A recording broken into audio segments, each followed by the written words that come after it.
Hi, my name is Greg Canty, and I'd like to welcome you to the Win Happy podcast.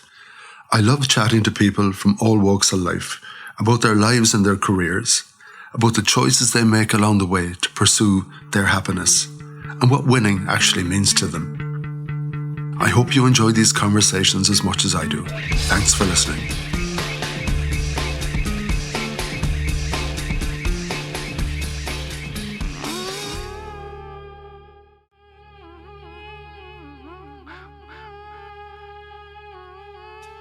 On today's podcast, I chatted with the author of the book, Every Day I Am Brave, Renee Zukin. Renee talks about her life and career, and in particular about the struggles of living with obsessive-compulsive disorder, otherwise known as OCD. For some reason, she was always fearful in her life, and when this mum of three was unravelling with malnutrition because of the irrational fear of what might be in her food, she realised that she had to seek much-needed help. Eventually, she was diagnosed of having OCD, and it was only with a deep understanding of this condition did she learn how to recognise and control it and begin to change her life for the better. This avid writer put pen to paper and wrote the book, Every Day I Am Brave, to help others who suffer from similar conditions or who are gripped by fear, preventing them from living the full lives that they deserve. She says the book is part memoir and in part a practical self-help book. And in our conversation, she talks about the debilitating effect of fear and how you can start to face it one step at a time. Let's hear from Renee.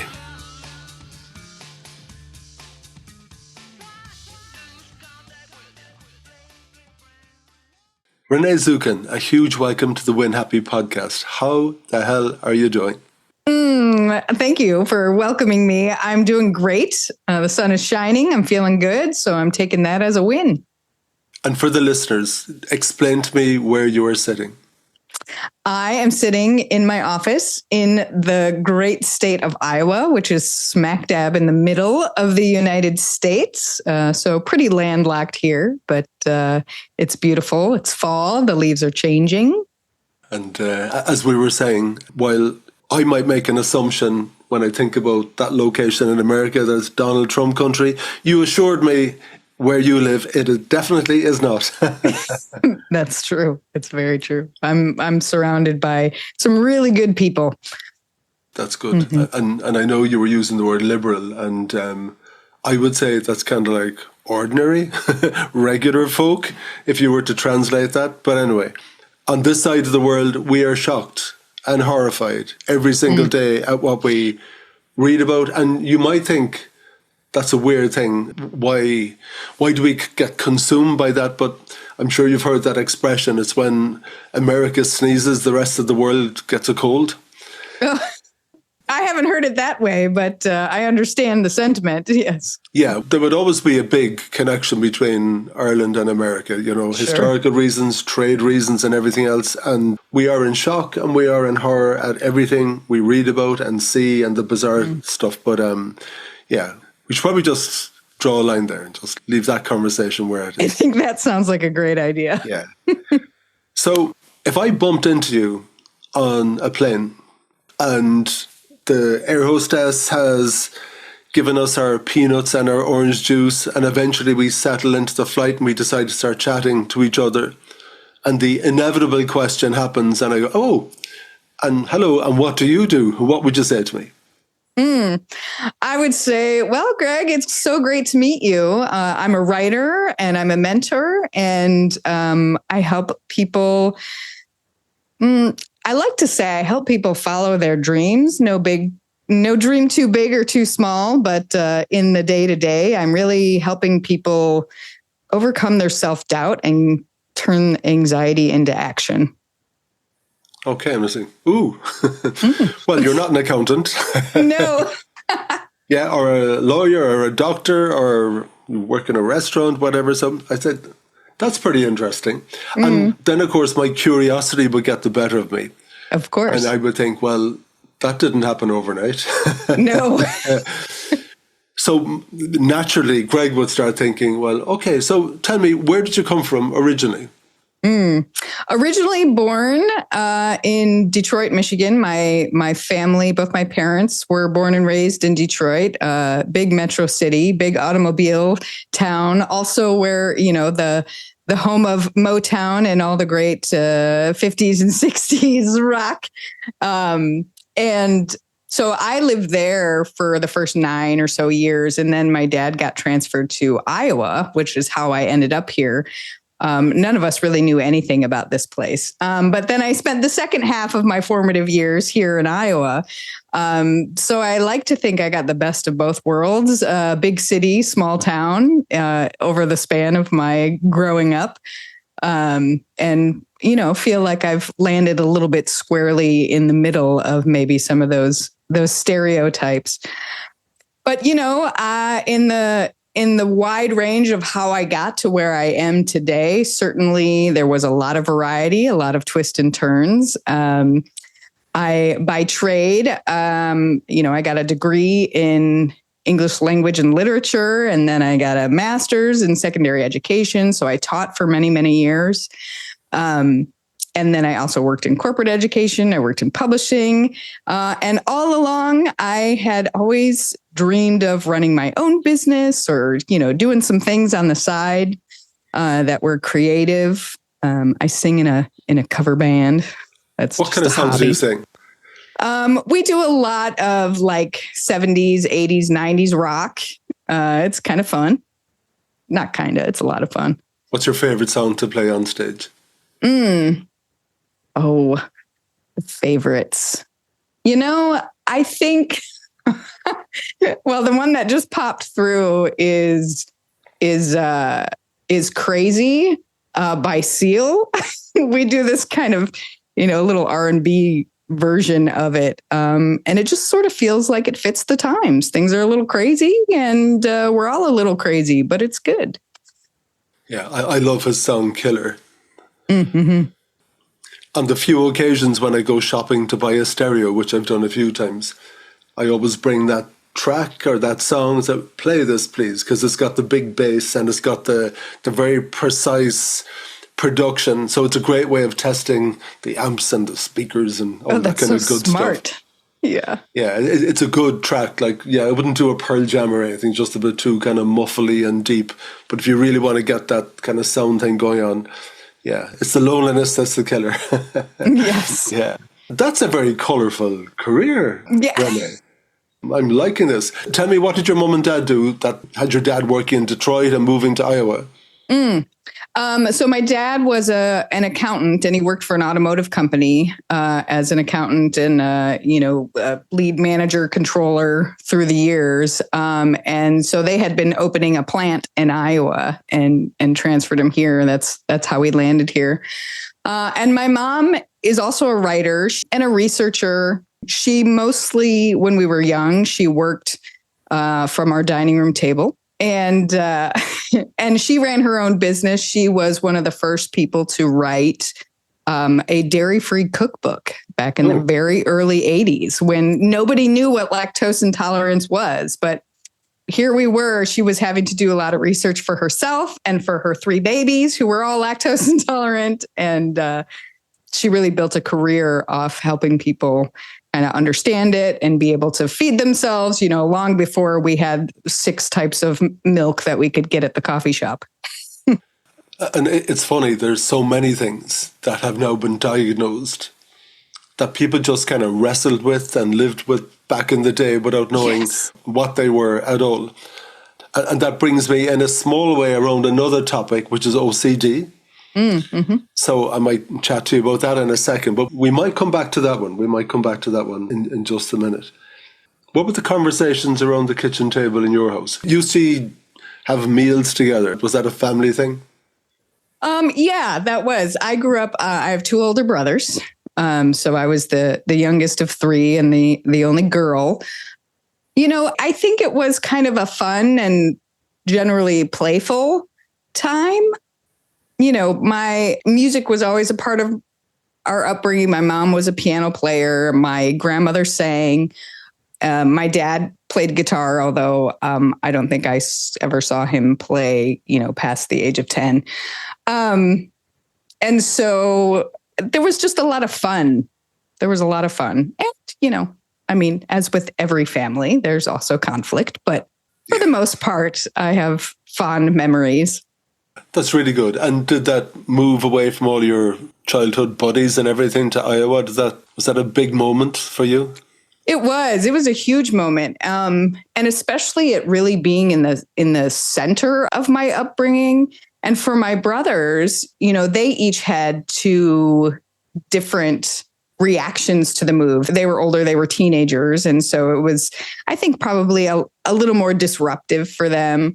My oldest brother was really upset about having to move. He was just starting high school and had a good group of friends. And my other brother was kind of excited about it. He was looking for a fresh start, feeling good. And I was kind of somewhere in the middle. I was taking my cues from everybody around me, and I think just kind of pulling what worked best for me. I was both excited and I was really sad. I remember the day we moved, I was sitting in the way back of the station wagon, looking back at the road and leaving everything I had known. And I just cried and cried and cried and really grieved that loss of my friends, my neighborhood, our extended family. But then I got here and really just embraced the change and the newness, and, it turned out okay. Yeah, it's funny. I know we were due to do this recording last week, and I had to postpone because it was actually this day last week when we had to say goodbye to our little boy, Bert. Which is a really, really tough day. And, when there's something in your life on a regular basis, like he was my COVID buddy. He was alongside me with homeworking all day, every day. If I'm watching TV late at night, he stays up with me. It doesn't matter. The amount of football matches we watch together and walks and everything, come 5:30, he is there looking up at me saying, "It's time for my walk now, sunshine." I've been putting up with this lack of attention all day long, and now it's my time. You need to take me for a walk. And that's terrible, when something that's there all the time goes away from you. But I guess in a way, when you move life like that from a place to another place, it's like all of your habits, all of your friends, your parents' friends, your schoolmates. In a weird way, you probably need to grieve the loss of that life when you do move. Absolutely.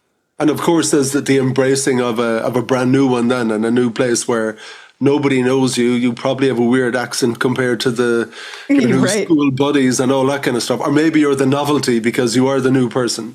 Exactly. Yeah. Yeah, it's really the both and. And I think at every transition in our lives, we are simultaneously grieving and, carrying some kind of curiosity and joy about what could be next. Yeah. And the young Renee, sitting in Iowa in school, and for whatever reason, the teacher has totally and utterly lost your attention because your head is off dreaming of something. In all likelihood, what would you have been dreaming? Oh, as a young pup, probably I used to make up I used to make up shows and music and songs and pretend I was going to be on, TV, or I daydreamed a lot about,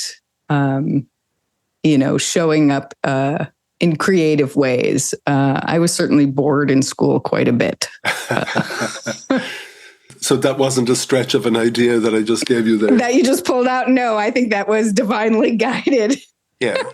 So what does this dreamer in school, what does she end up nudging towards as a career? It certainly can't have been teaching, I'm guessing.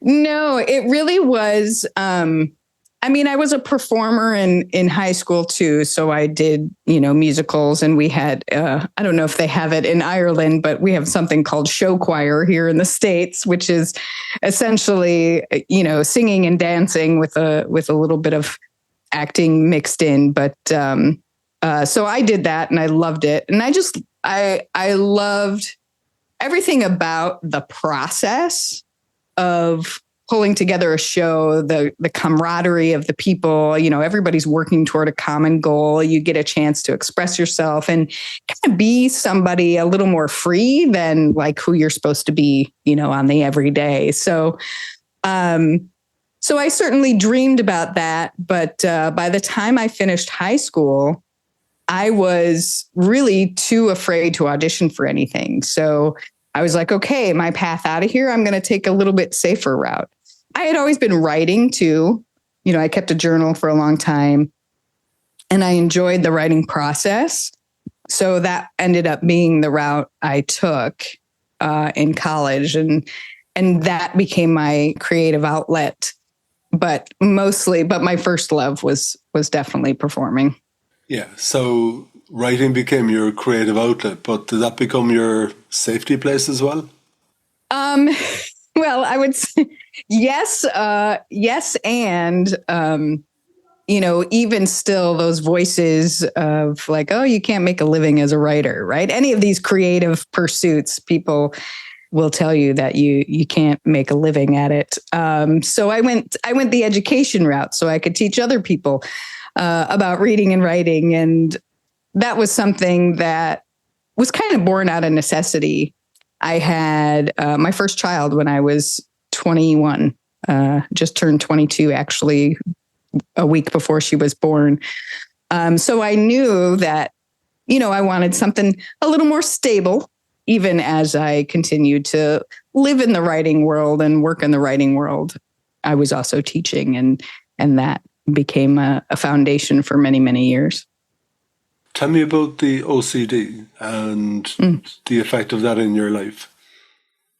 Yeah, obsessive compulsive disorder is something that I wasn't actually diagnosed with until my 30s. By the time I was 30, I had 3 kids, a very full life. I was working, loved many things about it. And there were a lot of stressful things. And one of the things that I learned about obsessive compulsive disorder is that it's actually a very internal experience. What you see in TV and the movies about, people, checking the locks or wanting things really well organized. Yes, those are true. I love it when things are organized. I love confirming that, my garage door is closed. But it's really just the tip of the iceberg of the experience of OCD. And until that internal struggle really became quite external, I didn't know that's what I was dealing with. I had some experience with depression and anxiety throughout, my teens and early adulthood. But the thing about OCD is it can latch onto a particular thought or experience. And after my 3rd child was born, the kids were in daycare. I was working in schools. We had like every illness that was passed around, came through the family. And so I was getting really hyper vigilant about keeping things clean. But then I started worrying about if what was in my food was going to make me sick. And that latched on pretty heavily for quite some time that I stopped eating very much. And some days, almost nothing. So when, it became very noticeable to the people around me is when, that call for help and getting a more clear diagnosis was really imperative, or else, I was on the verge of malnourishment and I didn't know what it was. And, even the doctors had gone through a couple different rounds of diagnoses that were quite correct. And when we finally landed on it, it really was an eye opener. I'm somebody who I don't define myself by the diagnoses, right? It's an experience I have, but it's not the whole of who I am. But being able to have this accurate diagnosis of the experience allowed me to not only go back and kind of see, my life in review, and suddenly so many other things made sense for why I was making the decisions I was making or different, experiences I was having and struggles. but it also allowed me to get the right kind of therapy and treatment and work with the way that my brain works instead of against it. And so that was really the beginning for me of a whole new trajectory in understanding my mind, my body, the, different areas of mental health and mental wellness, and seeing a way through when I couldn't. When you were going through all of that, what did you think was happening with yourself? Could you figure it out? Did you have some rationale around this behavior?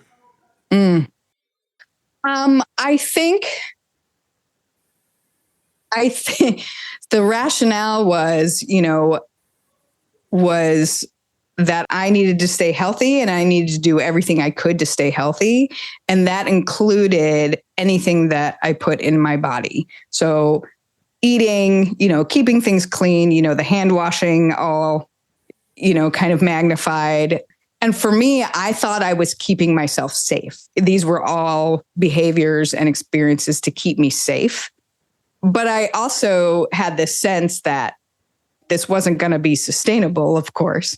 And I was really tormented, actually, because I wanted to eat. I wanted to enjoy, my time at the dinner table with my family and my kids, and everything became a struggle. And I presume that affects more than you. It affects the people around you as well. Absolutely. Yeah. So they must have been going, what the hell?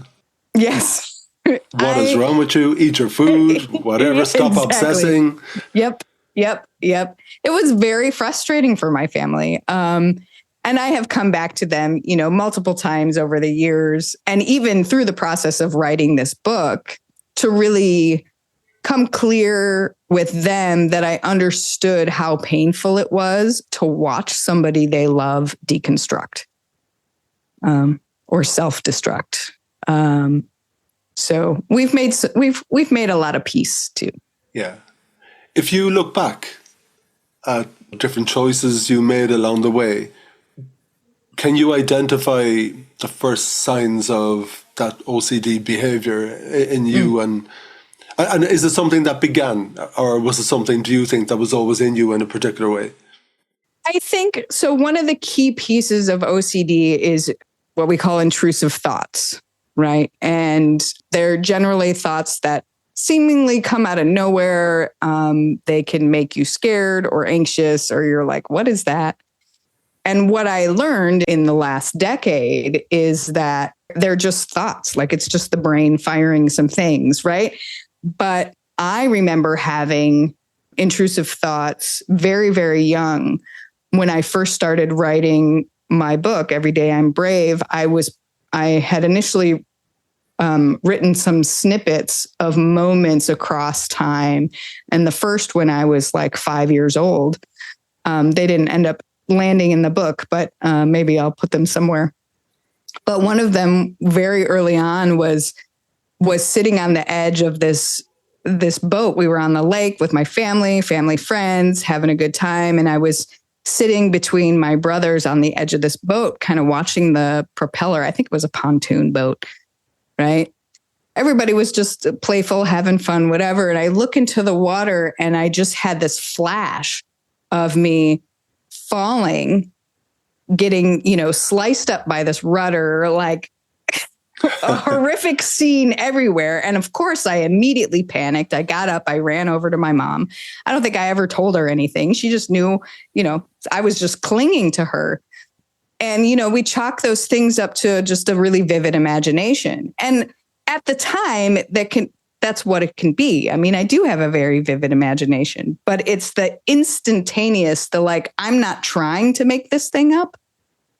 It just appears. And then you get to decide what to do with it, of course. We can decide that with all our thoughts.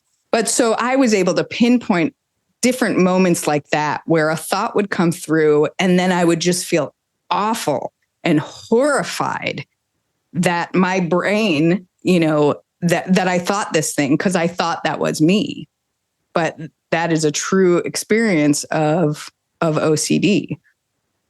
Because I know one of the things we wanted to talk about was the danger of trusting your gut.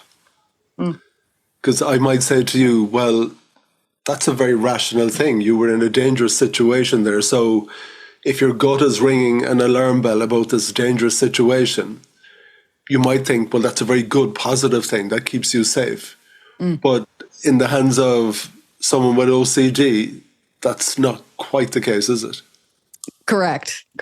And even with anxiety, right? Things like OCD and anxiety, essentially, I feel like, they lie to you because sometimes it's an exaggeration of the truth, right? So yes, could that have happened? Could I have fallen off the boat as a small child being jostled around by the kids all around me? Sure.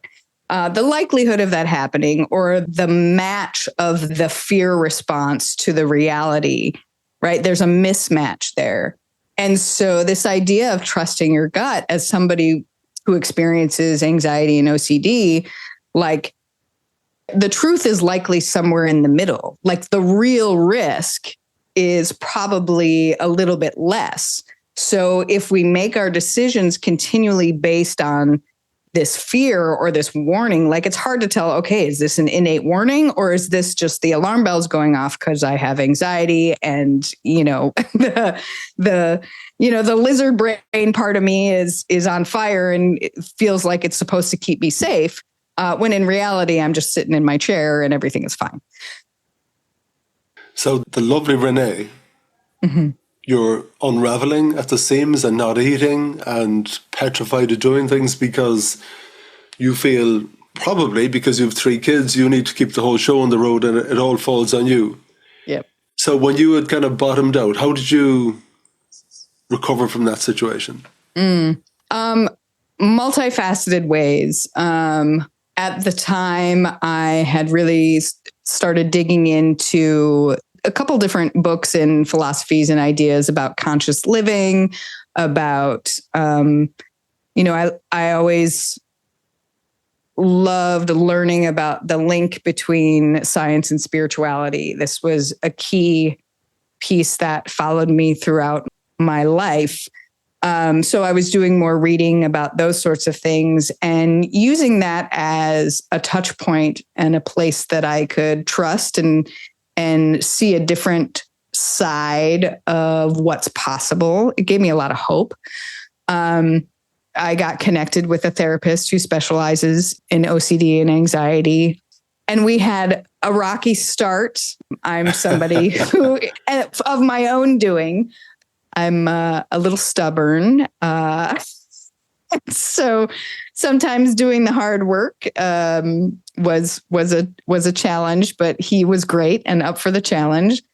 And I learned a lot of tools. I learned so much about how my brand of brain works. And we did a lot of work with something called exposure therapy, cognitive behavioral therapy. And then I also surrounded myself with people who were open, curious, supportive. And I started at that time, I was when I came back to performing.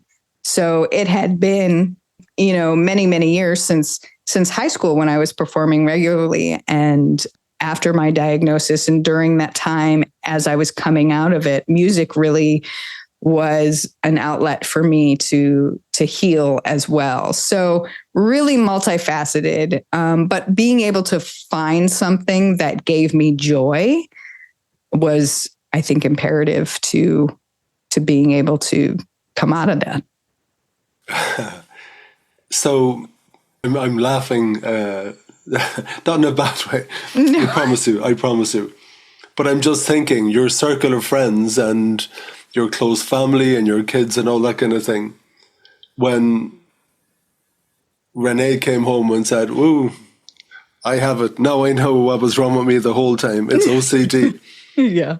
I presume that was a revelation for them. Once they understood that, that probably helped them to support you and identify what was going on at different times. Absolutely. Absolutely. Yeah, it was a relief to a lot of folks, and that there was a clearer path ahead for how to get from under its hold. Yeah. Okay. So were some of them celebrating, say, yes, yeah, now you know what's wrong, so now you don't have to be so obsessive after all, and we can have a much better version of Renee. Yeah. Magic wand. Magic wand, yeah. Yeah, not quite. Yeah, there's no magic wand, is there? There is no magic wand. We got to do the work. So what happens now? I presume the same kind of behaviors are there, but you just have to train your brain to, okay, you need to turn left here now instead of turning right. Yeah, exactly. With those thoughts. Is that difficult? Can you always control that? I definitely can't always control it. And one of the things that I really leaned into was this idea of bravery being a spectrum. So to be able to make those different choices, right? When my brain is telling me, these things are dangerous, we can't do this. And even it's affecting my body, and anxiety is a real visceral and physical experience for a lot of people. So you can feel paralyzed or like, you're about to have a heart attack or something. So everything feels very, very real. And to navigate that in such a way where the wisest part of you, right, the observer, the one who knows you're thinking those thoughts and feeling these things, right, that part ultimately is the one that has to be the decision maker. And learning that is a practice. And in any given day, what is brave one day, right, may not be so brave on another day, or the amount of courage it takes to do the opposite action of what, just like you said, going left when, when my brain is telling me to go right. It takes energy. It takes, willpower. It takes a willingness to consider that, the feelings that I'm feeling aren't dangerous in and of themselves. My thoughts are changeable. My feelings are changeable. And sometimes it's just, you got to ride the ride for a little while and give it time. The biggest thing is to recognize that it's okay if you can't do the thing, right? If you can't muster up the courage or the energy to, even to get out of bed or to, show up for a social event because you're too anxious. Like, it's okay. Give yourself the grace and know that you can try again. Like, just because you couldn't do it one time doesn't mean you'll never be able to.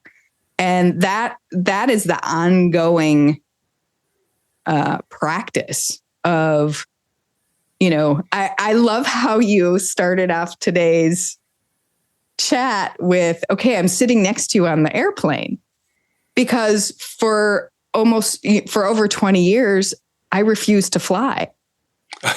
Okay. I was too afraid. But now, I just got back this weekend. I flew to Detroit. We had a family event. I did a book event. It's something I can do. So it's this idea that I'm constantly relying on the hope. If I can't do something one day, I can try again the next.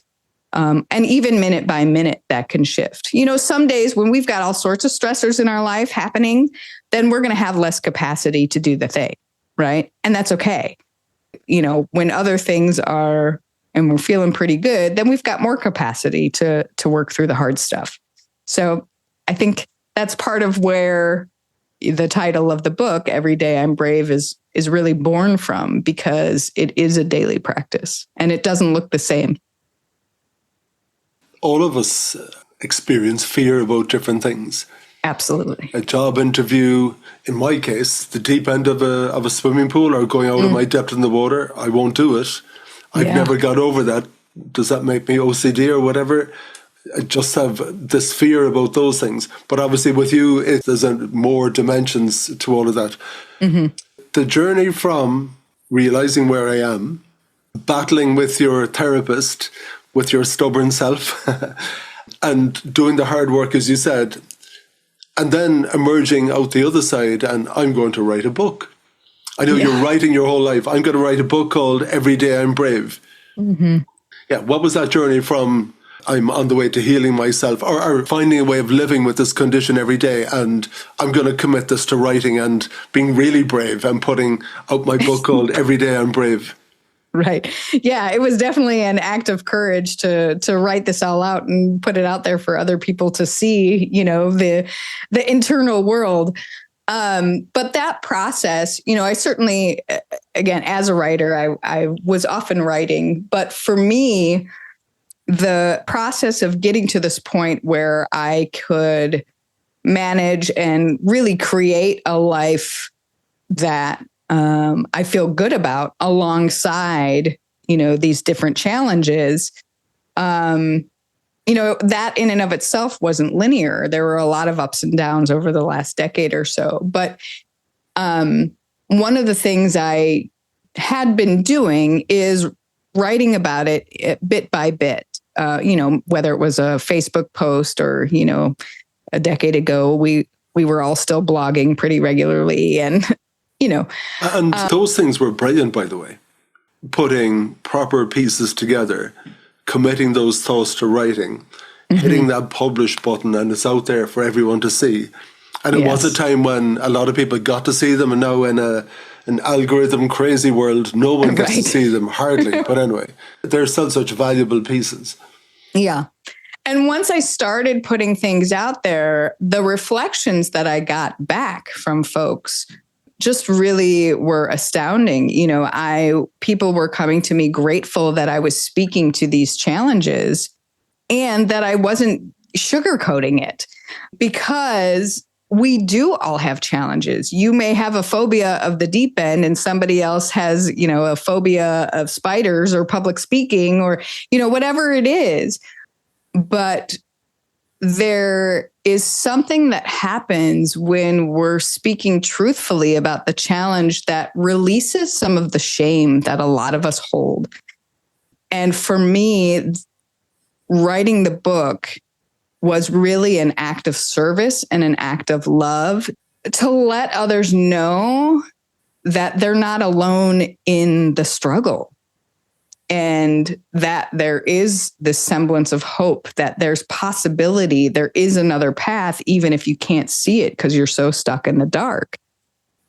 For me, writing the book, it really was this tap on the shoulder that I couldn't ignore anymore. I'd been, okay, yeah, I'll get to, okay, yeah, someday, maybe. And about 3 years ago, those whispers just became a whole lot louder. And it was like, okay, now's the time. We're going to get serious. We're going to write this thing. And I had to keep coming back to that showing up in service, especially as I got more vulnerable in my sharing, because it wasn't about me. You use the word shame. Why would that word come into this conversation? I think shame is a huge reason why people don't talk about what challenges them. We're supposed to be, have it all together. We're supposed to be perfect. Now with social media, everybody, you're only seeing the highlights reels. And one of the things we talked about, right, is how OCD has affected the people around me and my loved ones. And I feel guilt for that. And I feel ashamed that the things that I was dealing with infiltrated into other people's lives and made it challenging for them too. And the thing about shame, and if you haven't listened to Brené Brown and all her wisdom about shame, I highly recommend anybody check her out. But the thing about shame is that it doesn't change anything. It doesn't do us any good. And so I really encourage people to let go of the thoughts on top of the shame, right? So when I was talking about being self-compassionate on the days we can't do the thing we know we want to do and fear is holding us back, like, let it just be that. Okay, well, I couldn't do it today. I can try again tomorrow. Instead of, all those thoughts, you're never going to amount to anything. You can't do this. Oh, I can't believe you. You have no, all those negative things. And that's where the shame builds from and feeds off of. And so and a practice myself too, right, is to release that additional layer of the stuff on top of something that's already a challenge. And the more that we can be open about it, the more people feel less alone, because people are so in their own heads and think that that's reality and think that that's the only truth. And it's simply not. You talk about the word shame. I'm sure as kids you would mock someone who would be a scaredy cat. Right. You know, the person who didn't want to do something or didn't want to dive into the deep end, for example. Mm-hmm. You were a scaredy cat. And there's a deep rational fear there that does not want me going into that place. I'm sorry. Right. Yeah, right. You use the word radical bravery. What do you mean by radical bravery? The radical piece is, I think for me, the open-hearted embrace of the act of bravery all along the spectrum. The little things that you can be brave about and celebrate are, frankly, I think, even more important than the big ones. Yeah, because bravery, it's not about not feeling fear, but it's feeling fear and just rocking on anyway. Yes. I saw something else that you'd written about the hidden cost of faking confidence. And that's a little bit of a catch-22, isn't it? Whereby, okay, I'm fearful, I don't want to do this thing, but I need to chest out and do a big pretend. This doesn't bother me at all. This making a presentation at work or, singing crazy in front of a big crowd and pretending I'm Seal. Right. Yeah. So what's the hidden cost of that? Yeah. For me, there's this sense of we don't have to actually hide our fear. Yes, getting up in front of a room full of people, maybe you're sweating a little bit, a little shaky, right? We don't have to pretend that's not happening, because if we try to, the more we try to hide it, the bigger it gets or the more power it has. And so I'll often, start out a chat or, if I'm giving a little talk and just being like, okay, we're going to all just take a breath together. I'm feeling a little nervous. I got the butterflies in my stomach. And people can connect to that. There's an authenticity there that relieves some of the tension of trying to just cover it up or, the fake it till you make it kind of thing. Yes, you need to amp yourself up. I can do this, but it's not, I can do this because I'm going to pretend that I'm not afraid.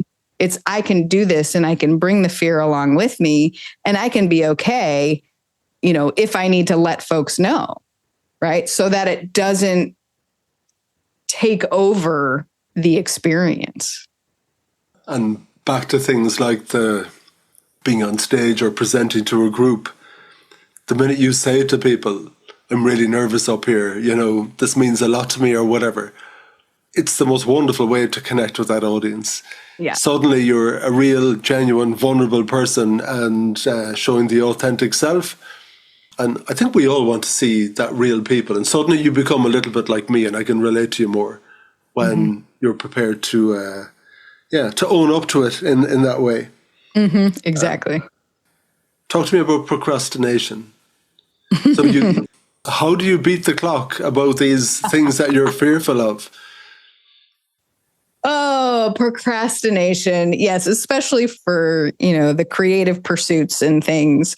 Because fear plays a big role in procrastination. We procrastinate because we think it's got to be perfect, or we're worried about how somebody's going to judge us for the thing we're trying to do. And so we put it off and put it off. And what I found is understanding that I'm a person who needs accountability outside myself, because I'm really good at making all sorts of excuses why not to do the thing. So having some kind of outside accountability makes a huge difference. a few years ago, when I actually started writing the book, I created an online writer's room, and I started inviting folks to be there with me, because I knew that I was going to keep myself in this chair if other people were showing up and expecting me to be there. And to not worry, right? Again, this shame comes up like, oh, I should be self-disciplined. I should be able to do all these things on my own, all these shoulds, right? It's okay. Like, I can't do it on my own. I need support, and I'm not going to feel ashamed to lean into that and give myself the support I need, whether it's a buddy on a phone call. Okay, we're going to text, hiring a coach, whatever it is. So that's the one thing. And the other thing, I don't get timers, procrastination and timers, because the anxiety builds up the longer we wait to do something. We're so lost in the big picture. And it's like, okay, I'll set my timer for 15 minutes. I'm going to sit down and I'm just going to write something. And it's okay if it's crap and whatever comes out. And I don't even know what it's going to be. And as soon as you start, the way opens. So don't let the fear of what's this going to be? What's it going to look like? Is anybody going to like it? Am I going to look like an idiot? Right? Again, like these safety mechanisms that we have in place, but they keep us locked in a box, never doing the thing we really, really want to be doing. And it keeps you bogged down as well, because until you do that thing, you are caught in the muck. Yep. With those thoughts and moving nowhere. And it's going to torture you longer and longer. Tell me, who is the book for? I presume it's for more than people who suffer from OCD. It's not that book really, is it? You have a bigger purpose than that. It is a bigger purpose. Certainly anybody who, has dealt with mental health challenges, anxiety, OCD, et cetera. But really anybody who is really wanting to find a way through a challenge, who is seeking some semblance of hope, and also looking for some real tangible tools. So this book is memoir, but it's also a little self-help. At the end of every chapter, I distill some of the lessons from the life experience and, my different teachers and support people into some journal prompts. So for me, journaling and writing has always been a key way to understand myself better. Once something is out on the page or even on the computer, it's outside of myself, so I can see it from that, wise observer mind. So I wanted to put these journal prompts in so that readers could move along this journey with whatever it is that they are challenged by. Whatever, fear holds, just like you were saying, fear holds us back in all sorts of ways. I do coaching and training as well for an international women's business company. And so much of going after the dream or, the purpose-filled work is a mind game. And I like to think that this book is for anybody who's sitting on a dream that keeps tapping them on the shoulder, and they're ready to find a way through. Through the course of your work and your own life experience, what are you observing in people generally? You were talking about this women's group that you're supporting, but when you look around and you chat with your friends, and 2025, we're all caught up in our busy lives in the Western world. What are you observing and what are you seeing? I'm really seeing how pervasive fear holds people back. Maybe I'm an eternal optimist, but I look at people and I feel like I've always been able to see potential. But I also see the essence of who they are and what they really love. And I so desire more people in this world to do the things that bring them joy and happiness and not let fear hold them back from doing those things. And we are so locked in. We are constantly bombarded through social media, through the news, through, messages that we have to play it safe. And frankly, I'm tired of it. Because I do think, while we talk about fear, I think fear is a commodity that a lot of people are using right now to Absolutely. control people. Yep.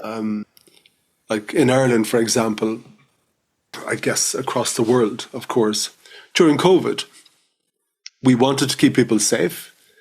We figured out that it was best that they didn't mix because this disease was going to spread. Right. You needed to wear masks and all that kind of thing to prevent the spread, but all very logical, rational things and all that kind of thing.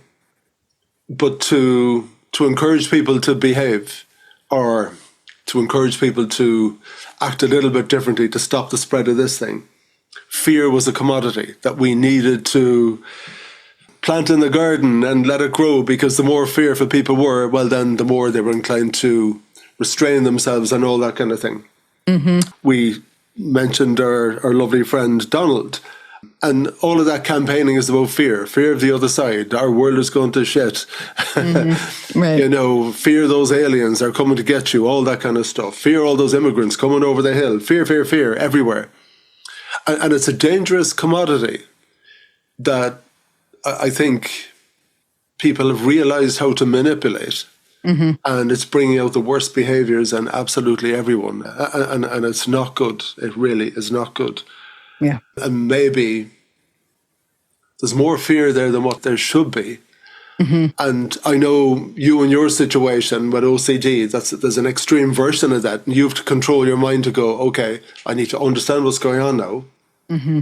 And I need to think my way through it. And I need to figure out my left and right and make sure that, okay, I should be going left here because I can ignore some of those thoughts. At a different level, we all need to start doing that in a way, I think. Well, and I think too, what you mentioned, of course, politically is this fear. And I think that is pervasive on, the extreme ends of both sides. Everybody is afraid of something and it's being amplified and it's divisive. And so being willing to stay open-hearted and open-minded and in conversation instead of allowing the fear to make you decide essentially how to behave or who you're going to let in or out. Not saying there aren't real issues and that fear is real. There's a healthy amount of fear. We are designed to feel fear to keep us safe, and it serves a purpose. And it's up to us to be conscious of that, to be aware and to be willing to look at it and to be willing to consider multiple ways forward that aren't solely based on fear, but really it's opposite. I want to experience a more loving, compassionate world. And it takes each of us doing the inner work to be able to show up more fully authentic and compassionate and connected in, the world outside.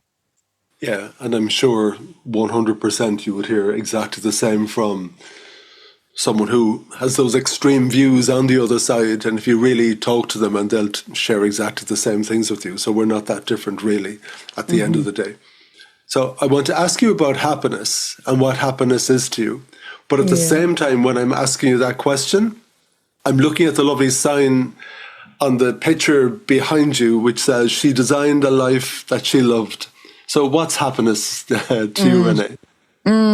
To me, happiness is the experience of joy that is fully rounded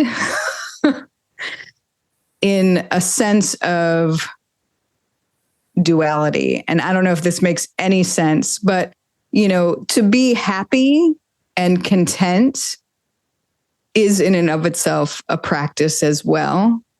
And it, I believe, is, it falls under the category of being able to hold both the grief and the joy of life, both the fear and the courage, in that fullness of the experience, I believe, is where happiness lies.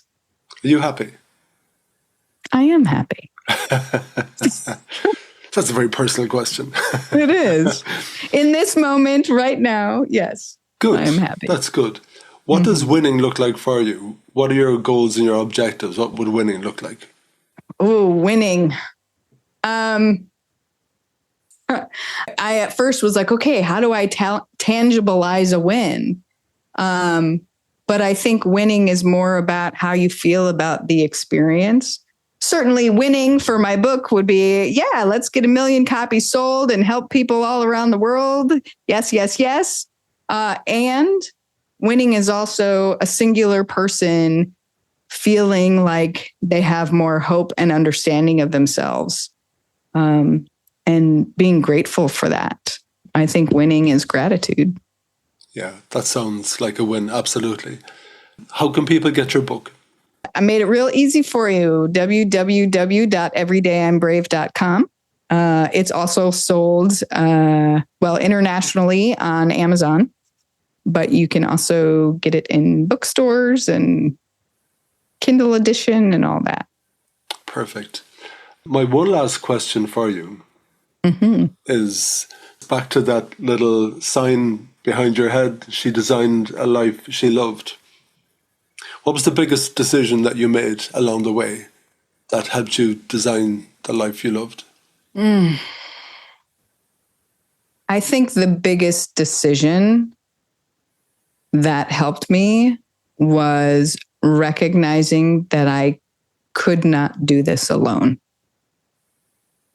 and that I didn't have to be ashamed to call in reinforcements. And in fact, the people in my life, both family, friends, practitioners, teachers, mentors, there's a reciprocity there that's beautiful. And who am I to deny other people the gift of that reciprocity? Okay, cool. And to finish off, for that person that is gripped with fear about that big thing, about diving in the deep end, what do you say to them? Taking the first smallest step in the direction of facing that fear is all you need. For many years, I would drive to airports and I would watch planes.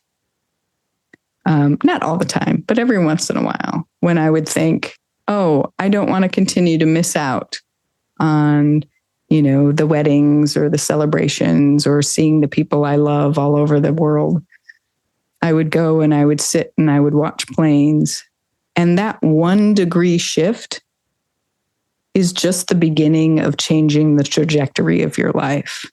So thinking about what's the smallest first step that I could take today that would put me on a different path when it comes to my biggest fear, whether it's the water or writing a song or, launching that business, whatever it is, just that very first step. And if you don't know what that is, give me a call. I'll help you figure it out.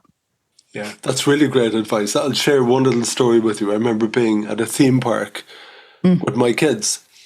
And in this particular theme park, there was a big water feature. And on one side, it was like the kiddie one. You go down the slide and you end up in the water, you get out, you come around, you do the same again.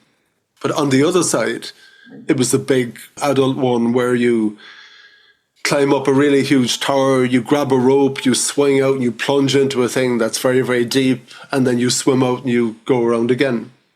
I remember standing there. Yeah, standing there watching my kids. And suddenly I couldn't see my son. And from behind me, he went, "Hi, Dad."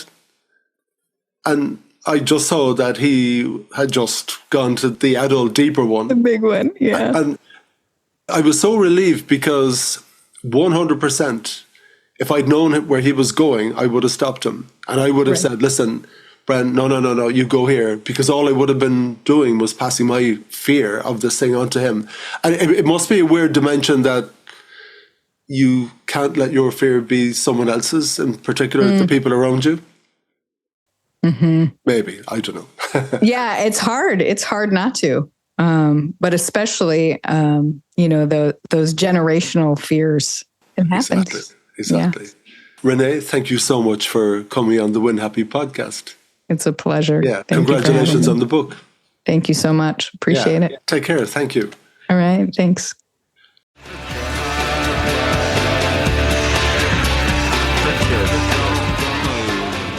Thank you for listening to the Win Happy podcast, which has been brought to you by Fusion Communications. If you'd like to get in touch, feel free to send me an email at greg@fusion.ie. So until next time, take it easy.